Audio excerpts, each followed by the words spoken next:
നമ്മളിൽ പലരും ജീവിതത്തിൽ സമാധാനം തേടി നടക്കുന്നവരാണ്. എല്ലാ മനുഷ്യരും അങ്ങനെ തന്നെയാണ്.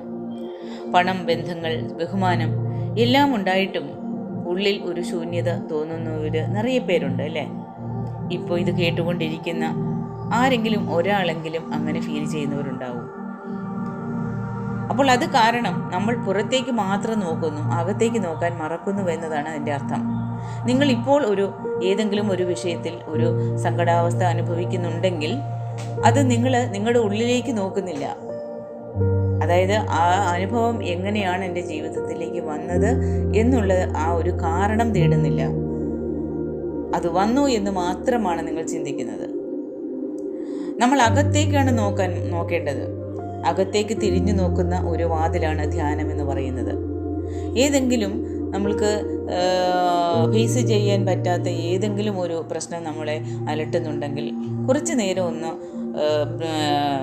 ഡീപ്പ് ബ്രീത്ത് എടുത്തിട്ട് നിങ്ങൾ കുറച്ച് നേരം ഒന്ന് സൈലൻ്റായിട്ടിരിക്കുക. ആ ശ്വാസത്തെ ശ്രദ്ധിച്ചിരിക്കുക. നമ്മൾക്ക് തന്നെ അറിയാൻ പറ്റാത്ത രീതിയിലുള്ള ഒരു റിലാക്സ് നമ്മൾക്ക് ആ സമയത്ത് അനുഭവിക്കാൻ പറ്റും. അപ്പോൾ അതിനാണ് ആരും മെനക്കെടാത്തത്. ധ്യാനത്തിലൂടെ നമ്മൾ നമ്മുടെ ആത്മാവിൻ്റെ യഥാർത്ഥ രൂപമാണ് കാണുന്നത്. അത് തന്നെയാണ് ദൈവത്തോടുള്ള യഥാർത്ഥ ഒരു അനുഭവം എന്ന് പറയുന്നത്.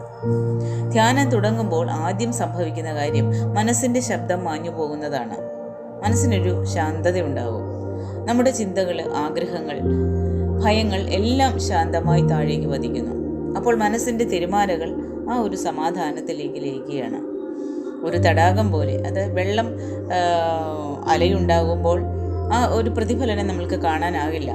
പക്ഷെ വെള്ളം ശാന്തമാകുമ്പോൾ അതിൽ ആകാശം തന്നെ പ്രതിഫലിക്കുന്നതായിട്ട് കാണാം. അതേപോലെ മനസ്സ് ശാന്തമായാൽ ആത്മാവ് പ്രതിഫലിക്കുന്നത് നമ്മൾക്കറിയാം. ധ്യാനത്തിലൂടെ ഞാൻ എന്ന അഹങ്കാരം പതുക്കെ അലിഞ്ഞു പോകും. അപ്പോൾ നമ്മൾ തിരിച്ചറിയുന്നത് ഞാൻ ശരീരമല്ല, ഞാൻ ചിന്തകളല്ല, ഞാൻ അതിനും അപ്പുറമുള്ള ഒരു സാക്ഷിയാണ് എന്നാണ് നമ്മൾ മനസ്സിലാവും. അത് തിരിച്ചറിയുന്ന നിമിഷം തന്നെ പല വർഷങ്ങളായി ഉള്ളിൻ്റെ ഉള്ളിൽ ഉണ്ടായിരുന്ന ദുഃഖങ്ങൾ, കുറ്റബോധങ്ങൾ, പാപഭാരങ്ങൾ ഒക്കെയും അപ്രത്യക്ഷമാകും. നമ്മൾ ഒരുപാട് നാളായി വഹിച്ചിരുന്ന ഒരു ഭാരം ഇന്നാണ് ഇറക്കി വയ്ക്കുന്നതെന്ന് തോന്നും. അത് തന്നെയാണ് ധ്യാനത്തിൻ്റെ ആ ഒരു മഹത്വം എന്ന് പറഞ്ഞാൽ. ധ്യാനം നമ്മുടെ ഉള്ളിലെ വിഷമങ്ങൾ, ഭയങ്ങൾ, പാപങ്ങൾ, അനാവശ്യ വികാരങ്ങൾ എന്നിവയെല്ലാം മാറ്റി മനസ്സിനെ ശുദ്ധമാകുന്നു. അതുപോലെ തന്നെയാണ് ഇരുണ്ട മുറിയിലേക്ക് വെളിച്ചം വന്നാൽ ഇരുട്ട് സ്വയം മാറുന്നത്. അതേപോലെ ആത്മാവിൻ്റെ വെളിച്ചം തെളിയുമ്പോൾ മനസ്സിലെ ഇരുട്ടുകൾക്കും അവിടെ സ്ഥലമുണ്ടാവില്ല. പലരും പറയുന്നുണ്ട്, ധ്യാനം തുടങ്ങിയത് മുതൽ എനിക്കുള്ളിലെ ക്രോധം കുറഞ്ഞു, പേടി കുറച്ചു, ചിന്തകൾ ശാന്തമായി. ഞാൻ കൂടെ അതിപ്പം പറയാൻ തുടങ്ങിയിട്ടുണ്ട്. ഇതെല്ലാം ആത്മാവിൻ്റെ ശുദ്ധീകരണത്തിൻ്റെ തെളിവുകളാണ്. മനസ്സിൻ്റെ എല്ലാ അലകളും മാറുമ്പോൾ ഒരു നിമിഷം നമുക്കുള്ളിൽ നിന്നൊരു പ്രകാശമുണരും. അത് പുറത്തറിയിക്കാൻ പറ്റാത്ത ഒരു അനുഭവമാണ്. മനസ്സിന് കാരണമില്ലാത്ത ഒരു സന്തോഷമുണ്ടാകും, കാരണമില്ലാത്ത ഒരു കരുണയുണ്ടാകും, കാരണമില്ലാത്ത ഒരു സമാധാനം അനുഭവിക്കുന്നതായിട്ട് അറിയാൻ പറ്റും. അത് തന്നെയാണ് ദൈവാനുഭവം എന്ന് പറയുന്നത്.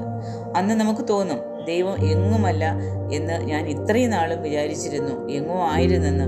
പക്ഷെ അവർ എൻ്റെ അകത്താണ് എന്ന് എനിക്കിപ്പോൾ മനസ്സിലായി. അത് തന്നെയാണ് ആത്മാവിൻ്റെ ഉണർവ്. ധ്യാനത്തിലൂടെ ജീവിതത്തിൽ ഉണ്ടാകുന്ന മാറ്റങ്ങൾ എന്താണെന്ന് ചോദിച്ചാൽ, ആത്മാവ് ഉണർന്നാൽ ജീവിതം തന്നെ മാറുകയാണ്. മുൻപ് ദുഃഖമായിരുന്നതും ഇപ്പോൾ ഈ നിമിഷം അത് പാഠമാകുന്നു. മുൻപ് ദേഷ്യമായിരുന്നെങ്കിലും ഇന്നത് കരുണയാകുന്നു. മുൻപ് ഭയം തോന്നിയതും ഇന്നത് വിശ്വാസമാകുന്നു. മനസ്സിൽ ഒരു പറഞ്ഞറിയിക്കാൻ പറ്റാത്ത ഒരു വിശാലത, വാക്കുകളിൽ ഒരു മാധുര്യം, ജീവിതത്തിൽ ഒരു പ്രകാശം, ഇതെല്ലാം നമ്മൾക്ക് അനുഭവിക്കാൻ പറ്റുന്ന കാര്യമാണ്. പഴയ പാപങ്ങൾ പോലും മനസ്സിൽ നിന്ന് നമ്മൾക്ക് മാഞ്ഞു പോകും. കാരണം ധ്യാനം പാപനിവൃത്തിയുടെ ഒരു വാതിലാണ്.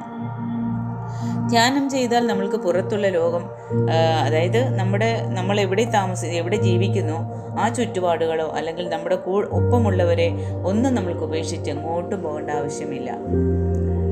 ധ്യാനം ചെയ്യുന്നത് കൊണ്ട് നമ്മൾക്ക് അതൊന്നും നഷ്ടമാകില്ല. പക്ഷേ ലോകത്തിൽ ജീവിക്കുമ്പോൾ തന്നെ നമ്മൾക്ക് ദൈവത്തെ അനുഭവിക്കാൻ പറ്റും. ഓരോരുത്തരും ദൈവത്തെ തേടി അമ്പലങ്ങളിലും പള്ളികളിലും മോസ്കുകളിലും ഒക്കെ പോകുമ്പോൾ നമ്മൾ ഇരിക്കുന്ന ഇടത്തിൽ ഇരുന്നു കൊണ്ട് തന്നെ നമ്മൾക്ക് ആ ദൈവത്തെ അനുഭവിക്കാൻ പറ്റും. ഓരോ ശ്വാസത്തിലും ദൈവസ്മരണയോടെ ജീവിക്കാൻ പറ്റും. അതാണ് യഥാർത്ഥ ഭക്തിയും യഥാർത്ഥ ധ്യാനവും.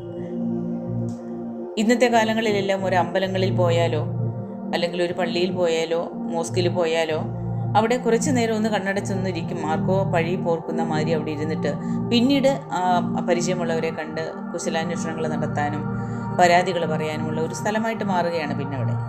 അങ്ങനെയല്ല, ആ അമ്പലത്തിൽ പോയാൽ നമ്മുടെ പരാതികളും പരിഭവങ്ങളും പറയാതെ അതെല്ലാം അവിടുത്തെ ആ ഒരു ശക്തിക്ക് അറിയാം, ദൈവത്തിന് അറിയാം നമ്മൾ എന്തിനാണ് നമ്മൾക്ക് ഈ കഷ്ടങ്ങളെല്ലാം നമുക്ക് തരുന്നത്, നമ്മളെ ഒന്ന് പ്യൂരിഫൈ ചെയ്തെടുക്കാൻ വേണ്ടിയിട്ടാണെന്നുള്ളത് മനസ്സിലാക്കുന്നില്ല മനുഷ്യർ. അത് മനസ്സിലാക്കാനുള്ള ഒരു ആദ്യത്തെ പടിയാണ് അമ്പലങ്ങളെന്ന് പറയുന്നത്. അവിടെ പോയി കുറച്ച് നേരം ആ ദൈവ സാന്നിധ്യത്തെങ്കിൽ അവിടെ പോയി കുറച്ച് നേരം സൈലൻ്റായി മൗനമായിട്ടിരിക്കുമ്പോൾ അതൊരു ധ്യാനത്തിൻ്റെ തുടക്കമാണ്. അതെല്ലാവരും മനസ്സിലാക്കണം.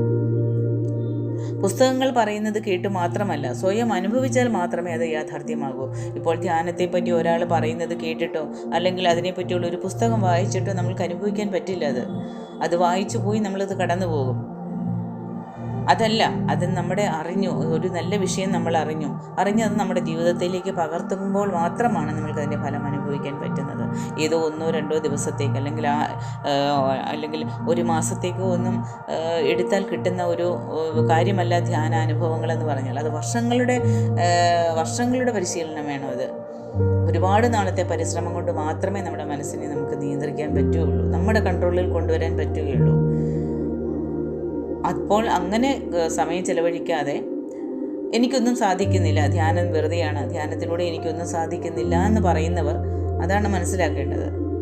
നിങ്ങളത് ജീവിതത്തിൽ എത്രത്തോളം നിങ്ങൾ സീരിയസ് ആയിട്ട് നിങ്ങളത് ഏറ്റെടുത്തു, നിങ്ങളുടെ ജീവിതത്തിൽ നിങ്ങളത് അപ്ലൈ ചെയ്യുന്നു എന്നുള്ളതാണ്. അതിലൂടെയാണ് നിങ്ങൾക്കതിൻ്റെ ഒരു അനുഭവം കിട്ടുന്നത്. ധ്യാനം ഒരു കലയോ ഒരു മതാചാരപരമായിട്ടുള്ള ഒരു കാര്യങ്ങളോ ഒന്നുമല്ല. അത് ആത്മാവിൻ്റെ യാത്രയാണ്. ആ ഓരോ ശ്വാസത്തിലും ഉള്ളിലേക്ക് എടുക്കുന്ന ശ്വാസത്തിലൂടെ നമ്മൾ ആത്മാവിനെയാണ് നമ്മൾ ശുദ്ധീകരിക്കുന്നത്. ആത്മാവിൻ്റെ ഈ യാത്ര തുടങ്ങുമ്പോൾ ജീവിതത്തിലെ ഇരുട്ടുകളെല്ലാം അകലും, ഒരു പുതിയ വെളിച്ചം നമ്മളെ നയിക്കും. അതുകൊണ്ട് ദിവസവും കുറച്ച് നിമിഷങ്ങളെങ്കിലും ധ്യാനിക്കാൻ എടുക്കണം.